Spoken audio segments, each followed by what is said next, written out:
ইসলাম তো শিক্ষা দেয়, কুরআন হাদিস যা বলে তুমি গ্রহণ করো। আগে তোমার ইসলাম, আগে আমি মুসলমান, আমার পরিচয়, তারপর আমার দল, তারপর আমার নেতা। আমার দল যতক্ষণ পর্যন্ত ইসলামের ভিত্তি থাকবো, ইসলামকে অনুসরণ করবে, ততদিন পর্যন্ত আমি দলকে অনুসরণ করব। যতদিন পর্যন্ত আমার নেতা ইসলাম মানবে, ইসলামের আদর্শ তার মানে বাস্তবায়ন থাকবে, ততদিন পর্যন্ত আমি নেতাকে অনুসরণ করব। যখন নাকি নেতা আমার ধর্মের বিরুদ্ধে চলে যাবে, আমার দ্বীনের ইসলামের বিরুদ্ধে চলে যাবে, নবীর তরিকার বিরুদ্ধে চলে যাবে, ওই সময় এমন নেতার লাথি মেরে চলে যাওয়া দরকার। না, এরপরে ছাড়ে না। কেমন মুসলমান? এরপরে ছাড়ে না। নিজের পক্ষ পাক্কা মুসলমান দাবি করে, কিন্তু এর নেতা নেত্রী যখন ইসলামের বিরুদ্ধে বক্তৃতা দেয়, তখন এর বিরুদ্ধে কোনো কথা বলে তার গায়ে আগুন জ্বলে। কেমন মুনাফিক! এটা মুসলমানের তরিকা না, মুনাফিকের খাচ্চত। এই জন্য নেতা নির্বাচিত করতে হলে রাসূল হযরতে আবু যরকে নসিহত করেন, আবু যর, আমি 7টা নসিহত তোমাকে করবো। প্রথম নম্বর নসিহত হইল, তুমি গরিবের সাথে সম্পর্ক রাখো, গরিবদেরকে মহব্বত করো। কারণ গরিবের মহব্বত, যদি গরিবের সাথে তোমার মহব্বত থাকে, সম্পর্ক থাকে, তাহলে কখনো তুমি কি গরিব হওয়ার কারণে তুমি কখনো আমার নাশুকরিয়া আদায় করবে না। আর বড়র দিকে চাইও না, বড়র দিকে চাইলেই আবার নাশুকরিয়া আদায় হয়ে যাবে। এই সময় যদি বিল্ডিং এর বাসা তাকে 3 সেট করো, এখন যদি তার বন্ধুর একটা সম্পর্ক ভালো, তার 3 তলার বিল্ডিং এর মালিকের সাথে, ব্যক্তির সাথে, তখন যদি ওই বন্ধুর বাড়ি যায়, তখন তার মনে মনে কি আইব? নাশুকরিয়া আইব কি আইব না? মনে মনে ভাববো, হায় রে, আমিও তো একসাথে বন্ধুত্ব করলাম, হ্যাঁ, গল্প গুজর সবসময় একই জায়গায় থাকি, এখানে বসে থাকি, এক শ্বাসতলে চা খাই, এক গাড়ি দিয়ে এই জায়গায় সেই জায়গায় যাই, কিন্তু আমার বন্ধুর বাসা 3 তলা, আমার মাত্র 3 সেট ঘর, তখন তার ভিতরে নাশুকরিয়া আসবে কি আসবে না? রাসূল বলেন, তুমি এমন মানুষের সাথে সম্পর্ক রাখিও না যে তোমার চেয়ে বড়, তোমার চেয়ে যে দামি, তার সাথে সম্পর্ক থাকলে নাশুকরি আল্লাহর প্রতি তোমার চলে আসবে। 2 নম্বর, আত্মীয়র সাথে সম্পর্ক ছিন্ন করিও না। আত্মীয়র সাথে সম্পর্ক ছিন্ন করলে দুনিয়া তো বেজাল আছে কি আছে না? তোমরা যদি ফাঁস ভাই থাকো, আর ফাঁস ভাই যদি ফাঁস মধ্যে থাকো, তাহলে এই এলাকার কিছু মানুষ আছে, তোমরা জেসা ভাই ফিসবো কি ফিসবো না?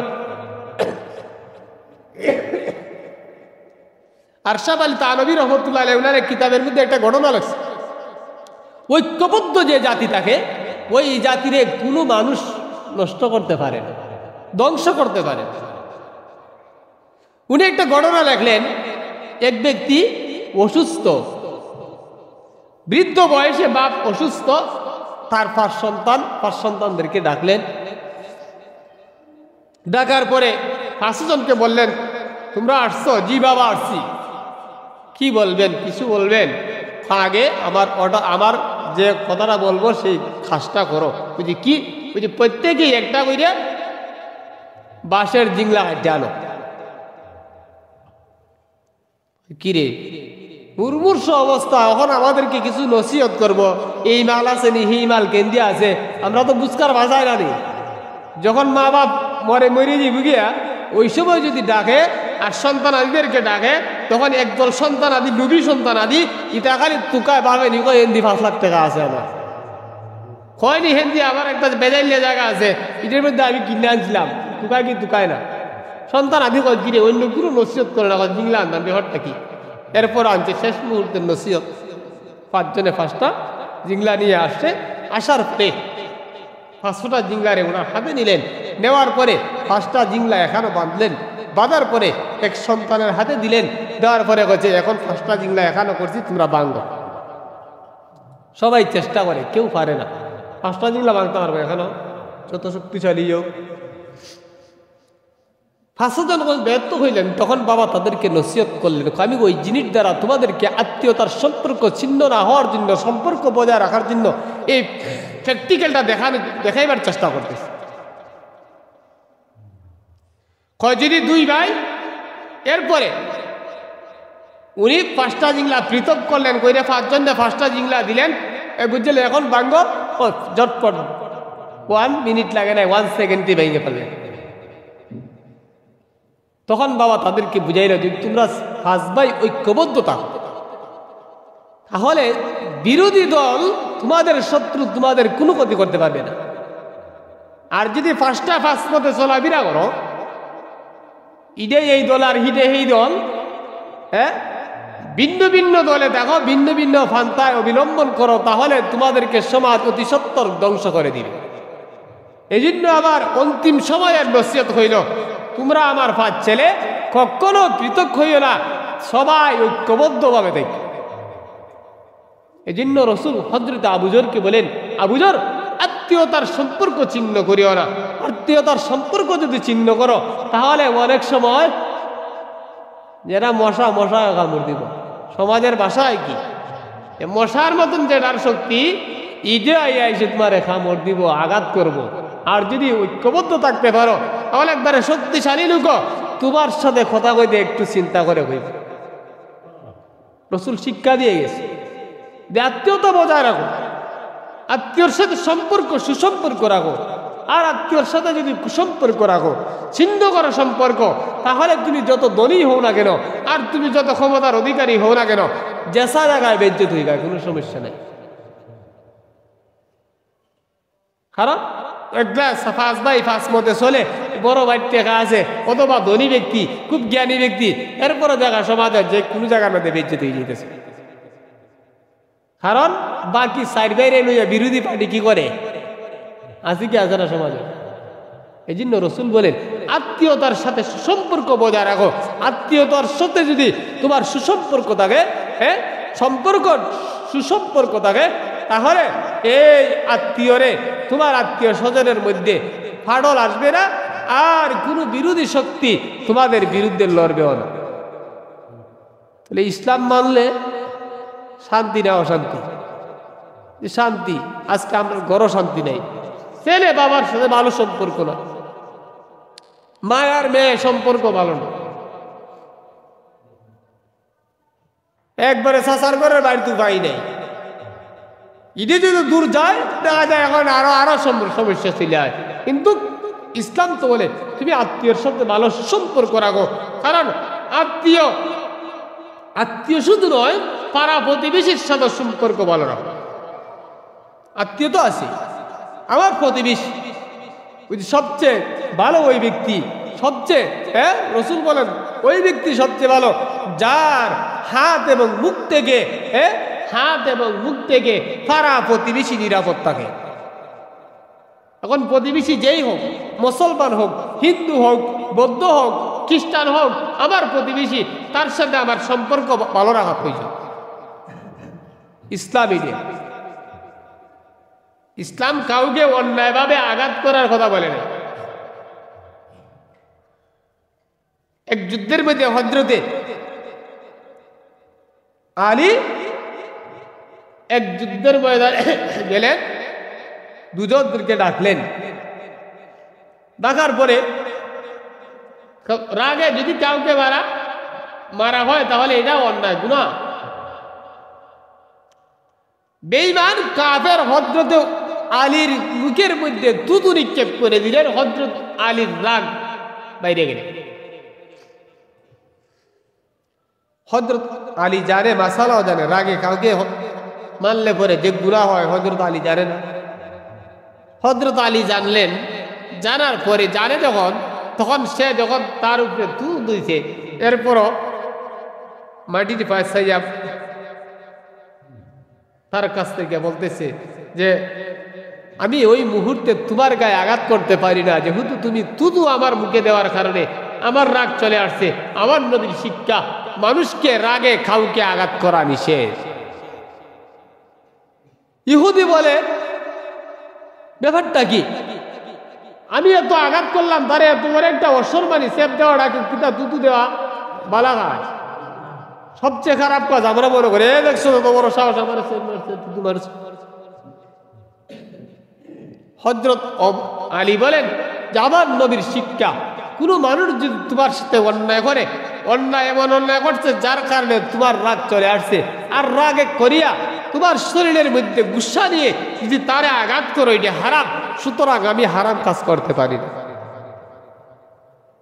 ইহুদি ও সুবহানাল্লাহ, যে মুসলমানের মধ্যে তার নবীর চরিত্র, নবীর কথা এমন ভাবে যে মুসলমান না মানে, এরা কখনো কোনো যুদ্ধে পরাজিত হতে পারব? এদের ইমান তো সেই রকম ইমান ছিল। আজকে আমরার ইমান কেমন ইমান? নিজের মুসলমান পরিচয় দিত ঘৃণা করে। অনেক মুসলমানের নাম শুনলে বুঝা যায় ইহুদির করে। ইমাম সাহেব আমরা কেবল সুন্দর করে রাখবো, এটারে বেবি আর টেস্টি আছে কি আছে না? তোমার নাম শুনলে যদি তোমার মুসলমান বোঝা যায় না, তোমার চরিত্র চলাফেরা দেখলে যদি মুসলমান বোঝা যায় না, তুমি নিজের কোন ধরনের মুসলমান দাবি করতেছো আর কি নিয়ে তুমি খবর নেই?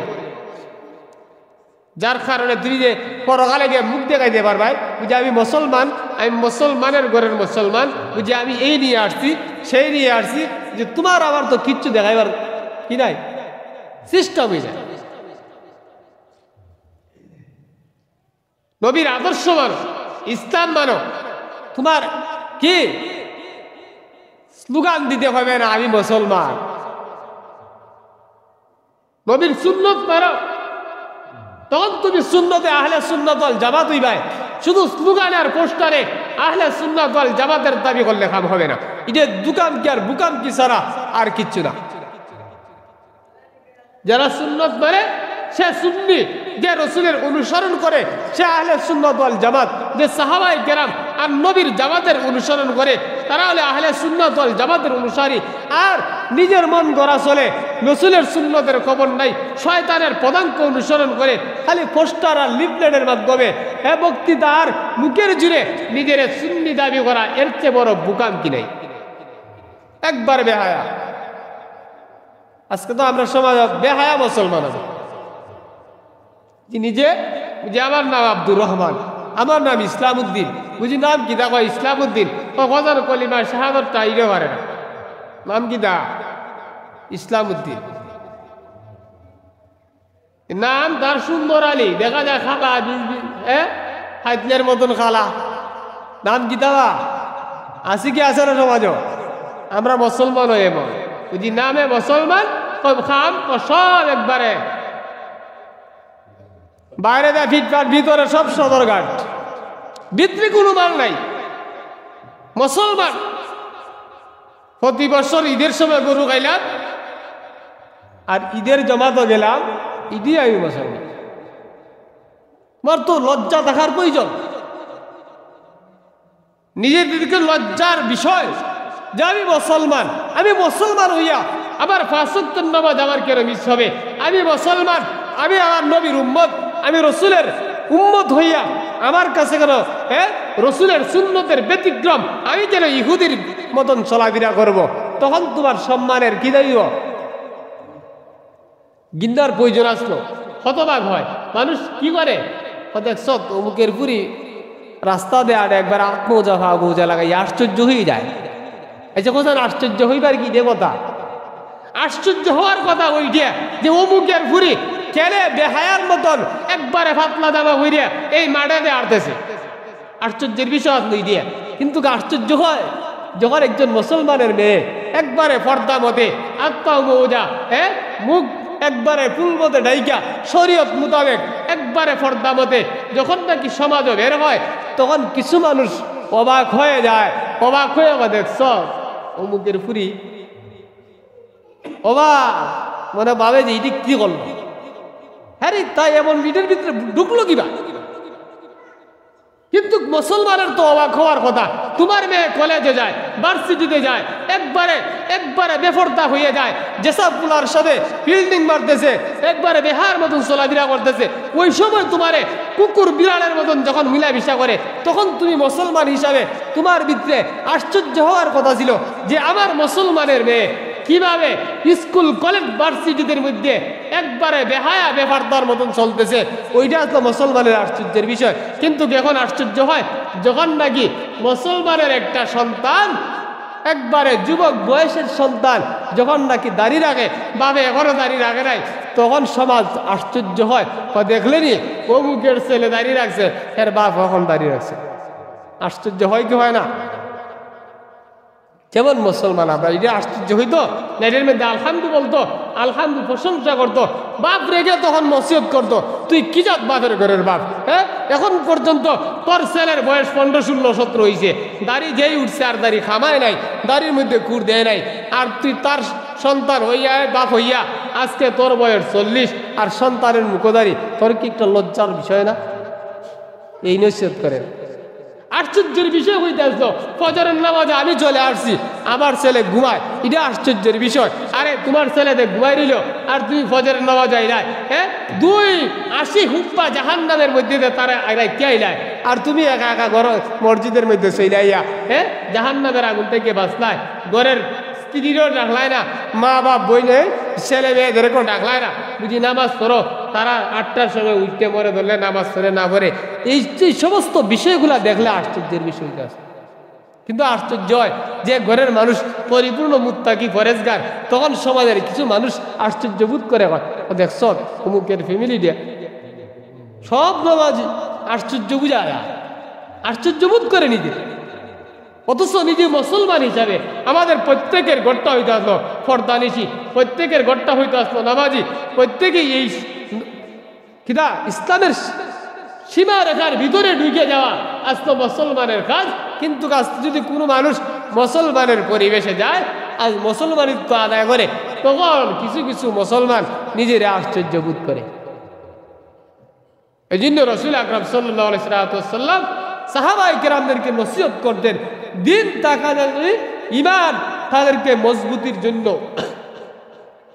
সাহাবায়ে কেরামের ঈমান দাঁড়ানো ঈমান ছিল, যে ঈমানের কারণে তারা কখনো কোনোদিন রসুল যে সময় যে কথা বলছে পুরো সাহাবী রসুলের বিরুদ্ধে গেছে তা নাই, ইসলাম তারা মানছে। আজকে আমরা ইসলাম মানতে গেলে যদি আমার বিরুদ্ধে, আমার ব্যক্তিগত বিরুদ্ধে, আমার দলের বিরুদ্ধে, আমার নেতার বিরুদ্ধে যদি চুক্তি চলে আসে, ওয়াজ চলে আসে, তখন আর এটা মানতে রাজি না। এই জন্য আল্লাহ রাব্বুল আলামিন আপনি আমাদেরকে, আমরা মুসলমান, আমাদের সবচেয়ে বড় পরিচয় আমরা মুসলমান।